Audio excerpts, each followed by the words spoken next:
Hi, it's Mr. Joyce with your tech tip of the week. Today, I want to introduce you to keyboard shortcuts if you are not familiar with them already.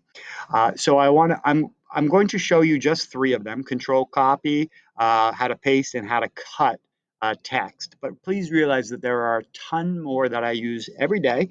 And if you want the full list, you can go and just search Chromebook keyboard shortcuts, and they'll give you a full list of all the quick commands you can utilize with the keyboard. There's quite a few. Now, so let's talk about what a short keyboard shortcut is.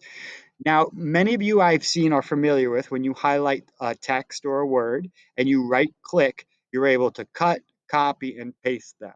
You might have even noticed that they have these little commands on the right: Control X, Control C, Control V.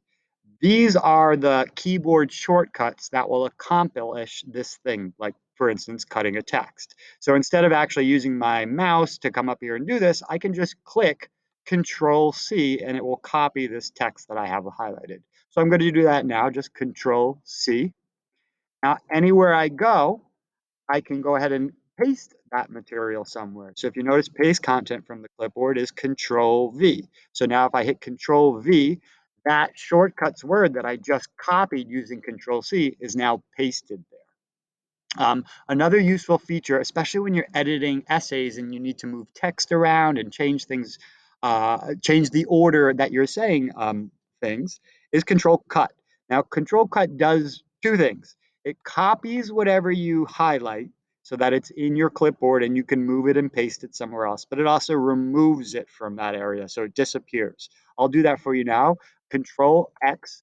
Notice it disappeared, but it's still in my clipboard. So now wherever I go and I click and I hit Control V, I can paste it back there. So this is a really useful thing to have mastered. Certainly these three: Control C, Control V, and Control X, because it really increases the speed at which you can edit emails and essays and any other text-based things that you need to edit. Again, I highly encourage you start picking these up. And there are many, many more. So take a look at the full list and see what do you do regularly and how could you do it a little bit more efficiently.